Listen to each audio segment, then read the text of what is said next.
చూస్తుండగానే మరో క్యాలెండర్ మారిపోతోంది. 2014లో ఒక్కో ఘటన జ్ఞాపకంగా మిగిలిపోతోంది.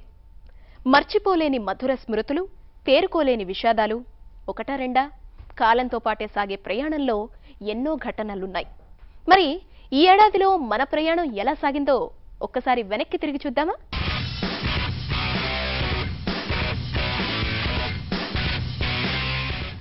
భారత రాజకీయాల్లో 2014లో మరపురాని ఘటనల్ని మిగిల్చింది. కేంద్రంలో బీజేపీకి సంపూర్ణ మెజార్టీతో పాటు ఆంధ్రప్రదేశ్ విభజన, తెలంగాణ ఆవిర్భావంతో పాటు వివిధ రాష్ట్రాల ఎన్నికల్లో ఫలితాలు ఎన్నో రాజకీయ పక్షాలకు విజయాలనందించాయి.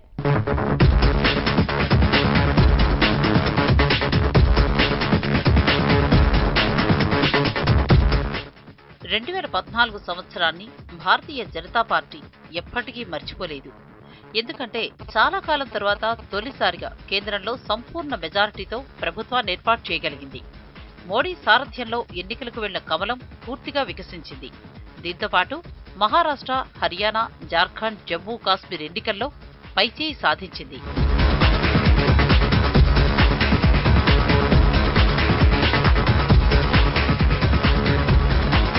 తెలుగు ప్రజలకు ఎప్పటికీ గుర్తుండిపోయే సంవత్సరం 2014. ఆంధ్రప్రదేశ్ విభజనతో రాజకీయాలు ఒక్కసారిగా మారిపోయాయి. ప్రత్యేక తెలంగాణ ఏర్పాటుతో తెలంగాణ ప్రజల ఏళ్లనాటి కల సాకారమైంది. ప్రత్యేక తెలంగాణ ఏర్పాటుకు కృషి చేసిన టీఆర్ఎస్ తెలంగాణ రాష్ట్రంలో అధికార పగ్గాలు చేపట్టింది. ఆంధ్రప్రదేశ్ విభజనతో సీమాంధ్రాలో తెలుగుదేశం విజయ కేతనాన్ని ఎగురవేసింది. 10 ఏళ్ల తర్వాత టీడీపీ మళ్లీ అధికారంలోకి వచ్చింది. బీజేపీ, జనసేన మద్దతుతో సైకిల్ పరుగుపెట్టింది.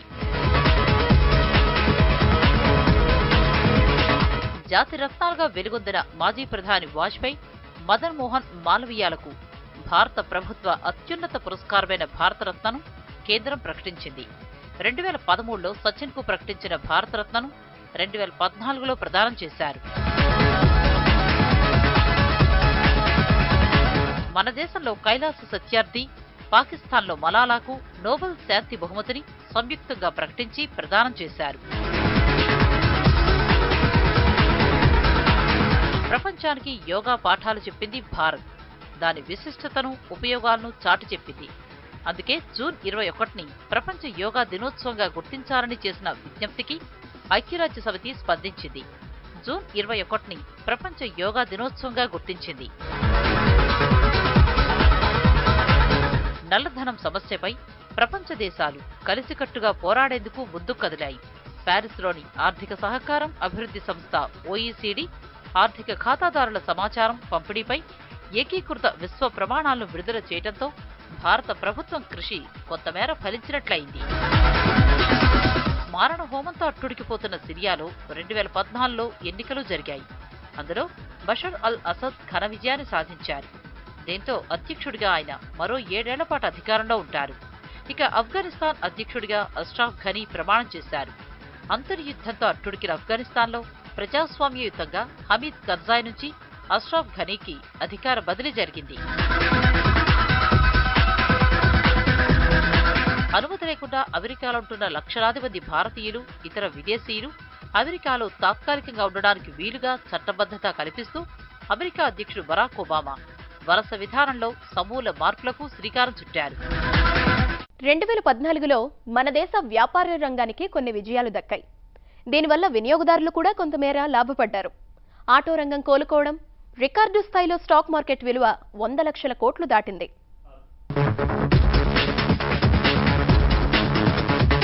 2014లో మన దేశ వాణిజ్య రంగానికి మరపురాని విజయం దక్కింది.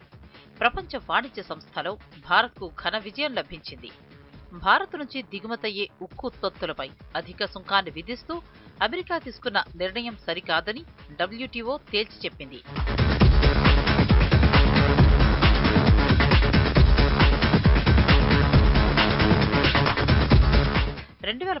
లో ఈ కామర్స్ వ్యాపారం బాగా పెరిగింది.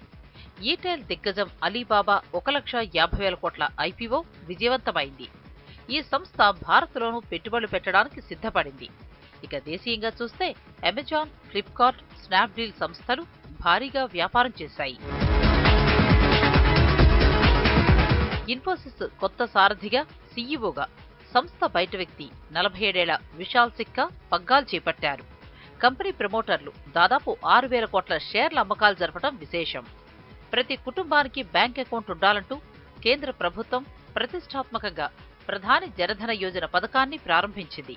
ఇక కోల్గేట్ స్కామ్లో 214 బొగ్గు గనులను సుప్రీంకోర్టు రద్దు చేయడం సంచలనం సృష్టించింది. $19 బిలియన్ భారీ మొత్తంతో వాట్సాప్ను ఫేస్బుక్ కొనుగోలు చేయడం మార్కెట్ వర్గాలను ఆశ్చర్యానికి గురిచేసింది. స్టాక్ మార్కెట్ విలువ 100 లక్షల కోట్లు దాటింది. వరుసగా రెండో సంవత్సరంలోనూ బంగారం, వెండి ధరలు భారీగా తగ్గాయి. 2014లో గోల్డ్ 10%, సిల్వర్ రేట్ 20% తగ్గాయి. స్టాక్ మార్కెట్లో బుల్ రంకెలు వేయడంతో ఇన్వెస్టర్లు ఈక్విటీల్లో పెట్టుబడులకే ప్రాధాన్యతనివ్వడం, గ్లోబల్ మార్కెట్లో మెటల్ రేట్స్ వీక్గా ఉండడంతో గోల్డ్, సిల్వర్లు భారీ కరెక్షన్కు గురయ్యాయి. గత కొన్ని సంవత్సరాల నుంచి ఆటుపోట్లకు గురైన ఆటో రంగం 2014 చివర్లో కాస్త కోలుకుంది. చిన్న కార్లపై ఎక్సైజ్ సుంకాన్ని 12% నుంచి 8%కి, స్కూటర్లు, మోటార్ సైకిళ్లు, వాణిజ్య వాహనాలకు 30% నుంచి 24%కి, ఎస్యూవీలపై 20% వరకు యూపీఏ ప్రభుత్వం తగ్గించడం, దానిని ఎన్డీఏ సర్కార్ డిసెంబర్ 31 వరకు పొడిగించడం ఆటో ఇండస్ట్రీకి బూస్ట్ ఇచ్చింది. దీంతో 2014లో కార్ల అమ్మకాలు కాస్త పుంజుకున్నాయి.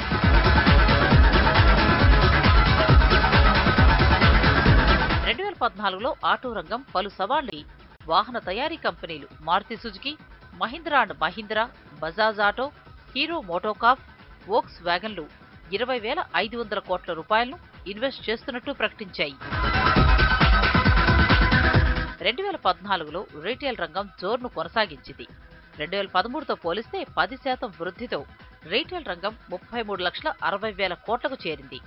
2020 నాటికి రంగం 60 లక్షల కోట్ల రూపాయలకు చేరుతుందని ప్రభుత్వం అంచనా వేస్తోంది. ప్రభుత్వం ఎఫ్డీఐ పరిమితిని సడలించడం కలిసొచ్చింది. ఈ కామర్స్ రూపంలో గట్టి పోటీని ఎదుర్కొన్నా 10% వృద్ధిని నమోదు చేసింది.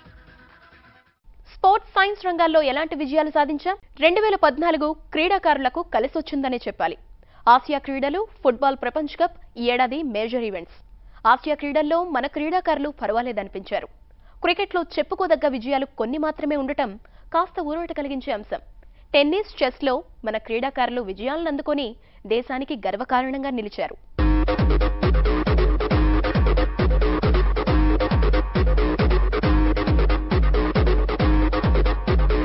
దిగ్గజాల రిటైర్మెంట్తో గత 2 ఏళ్లుగా పెద్ద విజయాలకు దూరమైన భారత క్రికెట్ జట్టు 2014లో పర్వాలేదనిపించింది. ఎప్పట్లానే సొంత గడ్డపై తిరుగులేని ఆధిపత్యాన్ని కనబరిచింది. T20 ప్రపంచ కప్లో ఫైనల్కు చేరినప్పటికీ శ్రీలంక చేతిలో ఓటమి పాలైన ధోనీసేన రన్రప్తో సరిపెట్టుకుంది.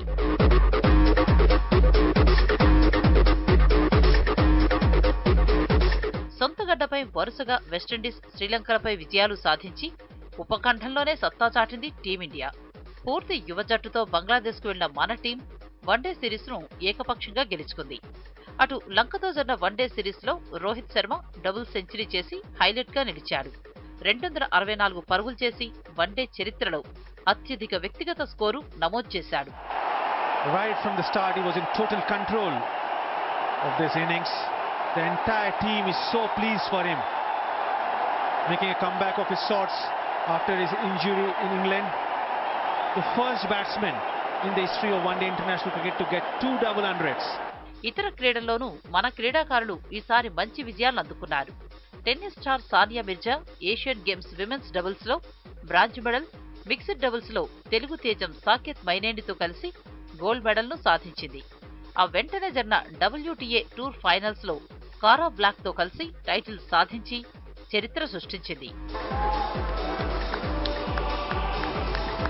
Teamwork personified in the form of Cara Black, Sonia Mirza, as they unseat the defending champions and do so in dramatic and overwhelming fashion.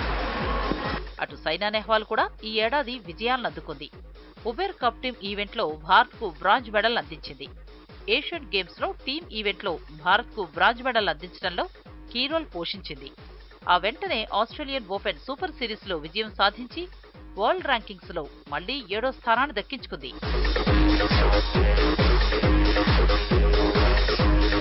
ఇక ప్రపంచవ్యాప్తంగా జరిగిన క్రీడా ఉత్సవాలు అభిమానులకు కనువిందు చేశాయి. ఉత్తర కొరియాలో జరిగిన ఏషియన్ గేమ్స్ లో మన క్రీడాకారులు పర్వాలేదనిపించారు. 11 పసిడి పతకాలు, 10 వెండి పతకాలు, 36 రజిత పతకాలను సాధించారు. మొత్తం 57 పతకాలు సాధించి మన క్రీడాకారులు ప్రపంచ దృష్టిని ఆకర్షించారు.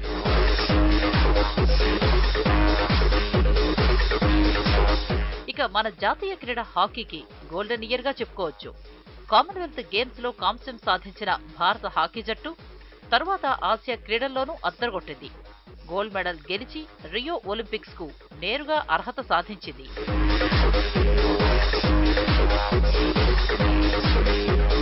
ఆసక్తికరంగా సాగిన ఫుట్బాల్ వరల్డ్ కప్ లో జర్మనీ విజయం సాధించి ఛాంపియన్ గా నిలిచింది.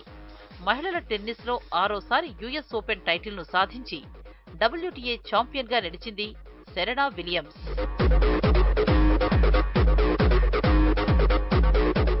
సైన్స్ అద్భుతాలకు తీపి గుర్తుగా నిలిచిపోనుంది 2014. ఇస్రో చేపట్టిన మార్స్ ఆర్బిటర్ మిషన్ సక్సెస్ సాధించింది. దీంతో సాంకేతికంగా భారత్ ప్రపంచ దేశాల సరసన నిలిచింది. మార్స్ పైకి వెళ్లడానికి చేసిన మానవరహిత ప్రయోగం కూడా సక్సెస్ కావడం గర్వకారణం. ఎబోలా వైరస్ కు విరుగుడు కనిపెట్టడం నుంచి బుల్లెట్ దారి మళ్లించడం వంటి అద్భుత ఆవిష్కరణలు ఆవిష్కృతమయ్యాయి.